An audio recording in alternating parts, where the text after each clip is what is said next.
Hey, hi, and howdy, sweet friends. Welcome back for another weekly meal prep with me this week. If you're new, my name is Courtney, and I do a lot of kitchen related content, cooking videos, meal prep, what's for dinners, and of course, grocery hauls.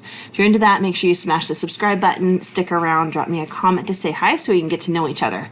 All right, y'all, let's get straight to the meat and potatoes of this. As you can see, I am peeling some potatoes. We're going to make a couple of different dishes with them this week. When I was filming this, it was actually my birthday.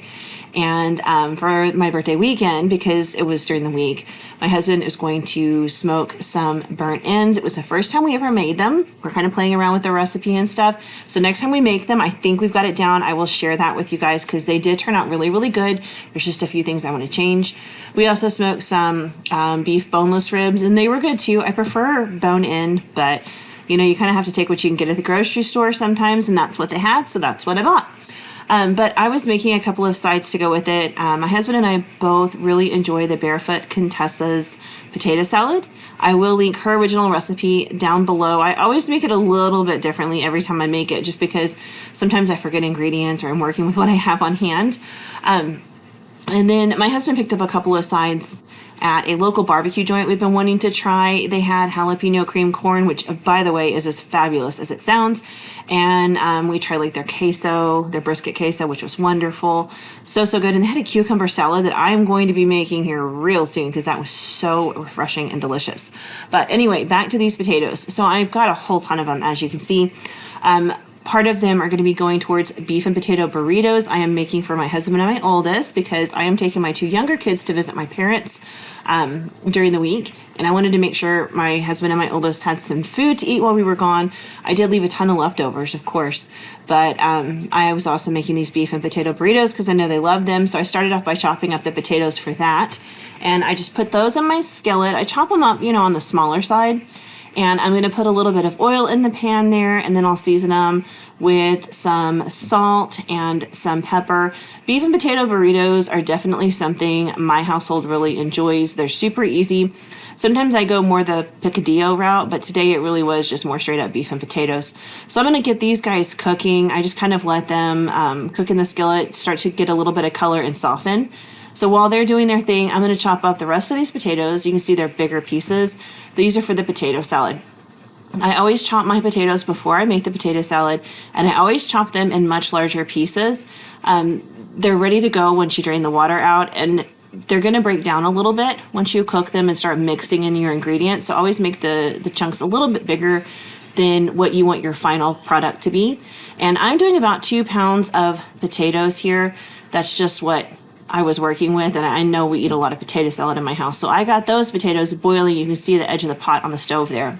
Now back to the beef and potato burritos. Those potatoes you can see have gotten a little brown, and they are much softer now. They're almost completely cooked all the way through. So I'm going to go ahead and get my beef in the skillet. There it goes. It's just 1 pound of beef because I'm just making these for my husband and my son. And this is a great way to stretch 1 pound of beef because I've mixed in about a pound or so of potatoes there. And that really does bulk up this pound of beef and stretch it a lot further.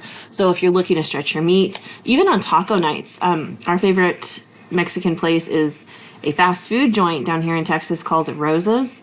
And they serve what they call picadillo, which is just beef and potato. And that's what's in their tacos and everything else that uses their ground beef. And we love it. It's so delicious, and it really does stretch their meat further to add some potatoes in there.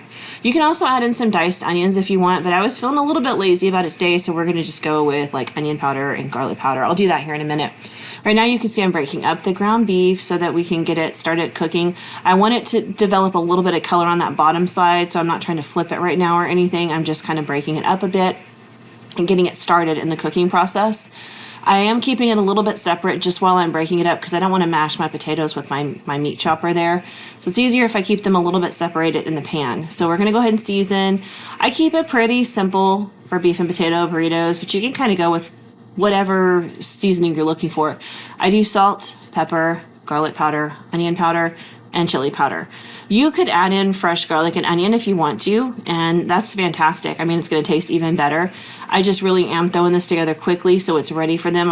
I'm actually cooking it and throwing it in the freezer because I'm not leaving for a couple of days. I'll pull it back out the morning of me leaving so that they can have it for dinner that night. and then you just wrap it up in tortillas. That's all we do. I didn't get a picture of the final product because I wasn't here. But that's all you do is just wrap it up in tortillas. Super delicious and super easy. I've actually been making this meal for quite a few years. I used to make it when my oldest was just a little toddler, just kind of mobbing around in diapers, and he is 21 now. So I've been making that for a long time, but that's all there is to it. I just let it cool down and popped it in the freezer. All right, so I'm also going to make some breakfast burritos. I've shown these before. They are bacon, green chili burritos. It was recently hatch chili season. I live down in Texas. We neighbor New Mexico here, and I actually live like an hour from Hobbs, New Mexico, so we're like right there on the border. They have hatch chili season every year, and we always enjoy it where I live as well. We get a ton of them in at our local grocery stores. They roast them out front. It's like a big deal. And I always buy a ton of them. So if you are a longtime viewer of my channel, you saw me purchase them about a month or so ago during hatch chili season. I bought a lot. I bought more than you saw. And I just bring them home. The pre-roasted ones are my favorite. I bring them home and I just go ahead and remove the seeds and the skin and chop them up and then portion them out into baggies and pop them in my freezer. I do them like portion sizes comparable to a can of green chilies that you would buy from the grocery store. And I just took one of those out to thaw. So I've got my bacon. It was still frozen, which is why it stayed put together so well. But that's okay. It's easier to chop when it's frozen. And I just chopped it up in, okay, let's get fancy. I chopped it into lardons. That's what I hear them say on Food Network. And I let it cook. I drained most of the grease, but I kept a little bit of that bacon grease in the pan, and those are my green chilies, just dumped them right in that grease. I'm going to let them cook for a minute because there's a lot of liquid in them, and I don't want my burritos to be too wet. So I let a little bit of that liquid cook out, and now I'm just going to go ahead and add in my eggs. I did a solid dozen eggs, and this made about 6 really large burritos. We do make Texas-sized burritos because we're down here in Texas, y'all. That's what we do. But it did make 6 big burritos. I think it might have been 5. But I'm going to go ahead and sprinkle my bacon in there. Some of it I was using, I thought I was going to use it for deviled eggs, but I never got around to making those. And then we kind of snacked on the rest. I was making this when my husband was coming home for lunch, and everybody likes to just kind of walk by and grab a handful of bacon. So the rest of it was just a snack. But I'm going to cook these eggs and bacon and green chilies all together now. I like to keep them moving for a minute, and then I let them set just so the eggs can kind of set up. And I always turn the heat off before they are fully done because there's a lot of residual heat left in the pan, especially on a gas stove. A lot of residual heat, and they'll finish cooking in that residual heat. And I don't want to overcook them or anything. I just want them just right because we're going to be reheating these burritos. So I always keep them just a little bit on the soft side. But right there is where I turn them off. And this is how I make my burritos. So I use plastic cling wrap. I used to use press and seal, and I'm out, so I'm just using this cling wrap. And I just place a tortilla down in there. If your tortillas are cold, you will want to heat them up a little bit so they're more pliable. I'm using flour tortillas, just like burrito-sized flour tortillas.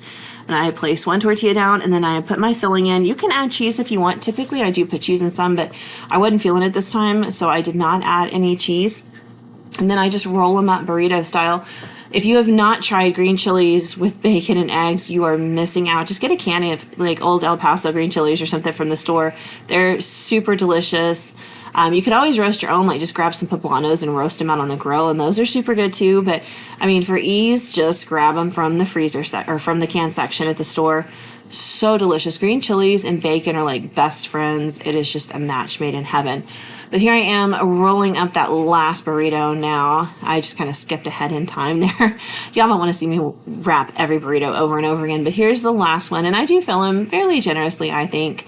You can put as much or as little as you want in there, but I just roll them all up and wrap them in cling wrap. You can put them in the fridge, and they're good for about 5 to 6 days, or you can pop them in your freezer where they're good for up to 3 months. So those are the burritos I made. I put a couple in the freezer and I left 3 in the fridge, and they were fantastic.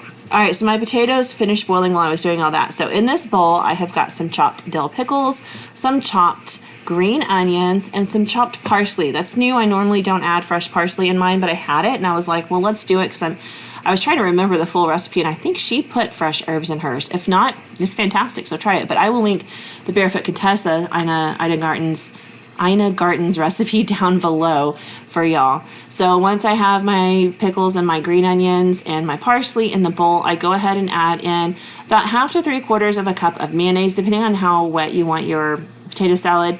I do about 2 tablespoons of grainy mustard. You could do Dijon if you want, but I really like the whole grain brown mustard.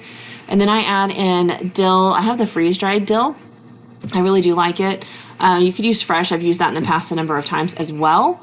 And then I add in some salt and some pepper, and usually like just a dash of onion and garlic powder. And then my potatoes, I've got probably about 2.5 pounds of potatoes there. I was making a pretty generous amount of it this time because, like I said, my whole family likes it. It never lasts long enough. Now, sometimes I do add celery in here. I didn't have any today, and I didn't miss it in all fairness. So if you want to add it, that's fine. But I kind of discovered that I think I prefer it without it. I like the crunch it offers, but I'm not the biggest fan of celery like as a flavor. So that's kind of up to you. If you want that extra crunch factor, go for it. I did do a taste test and it was fabulous. It was delicious, and this was the perfect side. If you're grilling, if you're doing some barbecue, if you're smoking meat, whatever it is, this potato salad is amazing. That is all I did for meal prep this week. Like I said, it was my birthday, so I was kind of keeping it a little more simple, but it was all really, really good food. I will list or link any recipes you need down below, and that's it for this week. I hope you guys will join me back here on Saturday for my What's for Dinner video. I put those out every Saturday, and of course, grocery hauls on Tuesday. Hope you guys are having a fantastic week, and I hope you have a great weekend too. I will see you soon. Bye, guys.